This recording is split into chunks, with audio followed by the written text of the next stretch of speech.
Hi అండి. ఈరోజు మనం ఆంధ్ర స్టైల్‌లో ఎంతో రుచికరమైన గోంగూర సొరకాయ పప్పు తయారు చేసుకుందాం. వేడి అన్నంలో నెయ్యితో ఈ పప్పు తింటే రుచి అద్భుతంగా ఉంటుంది.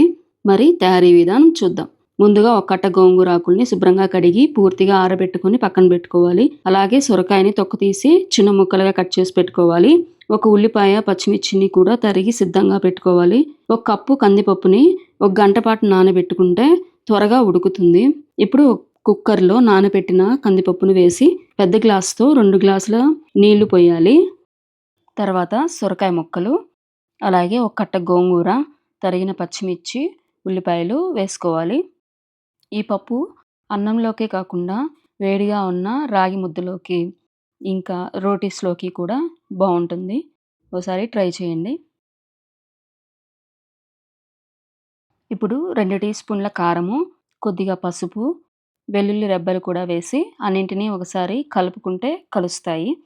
కలపకపోయినా పర్లేదు. ఇప్పుడు కుక్కర్‌కి మూత పెట్టి 5-6 విజిల్స్ వచ్చే వరకు ఉడికించాలి. కుక్కర్ ప్రెషర్ పూర్తిగా తగ్గిన తర్వాత మూత తీసి పప్పును ఒకసారి బాగా కలుపుకోవాలి. అవసరమైతే మరి కొద్దిసేపు ఉడికించండి. అప్పుడు పప్పు చక్కగా కలిసిపోతుంది. సొరకాయ ముక్కలు కూడా ఉడికాయి.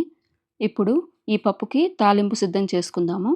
ఒక బాణలిలో కొద్దిగా నూనె వేసి ఆవాలు, జీలకర్ర, మినపప్పు, శనగపప్పు, కరివేపాకు, ఇంకా ఉల్లిపాయ ముక్కలు కూడా వేసి వేయించుకోవాలి. ఇంగువ కూడా వేసుకుంటే పప్పుకు రుచి వస్తుంది.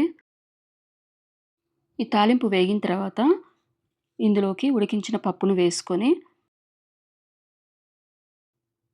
ఉప్పు కలుపుకోవాలి. 2 నిమిషాలు బాగా ఉడికించుకుని కొత్తిమీర చల్లుకుంటే ఎంతో రుచికరమైన గోంగూర సొరకాయ పప్పు రెడీ అయింది. ఈ పప్పు వేడి అన్నంలో నెయ్యితో, పక్కన అప్పడం లేదా ఆవకాయతో తింటే రుచి మరింత అద్భుతంగా ఉంటుంది. ఈ రెసిపీ మీకు నచ్చినట్లయితే వీడియోకి ఒక లైక్ చేయండి. మీ కుటుంబ సభ్యులకి, స్నేహితులతో షేర్ చేయండి. ఇలాంటి మరిన్ని రుచికరమైన తెలుగు వంటల కోసం మన ఛానల్‌ని సబ్స్క్రైబ్ చేయండి. Thank you for watching.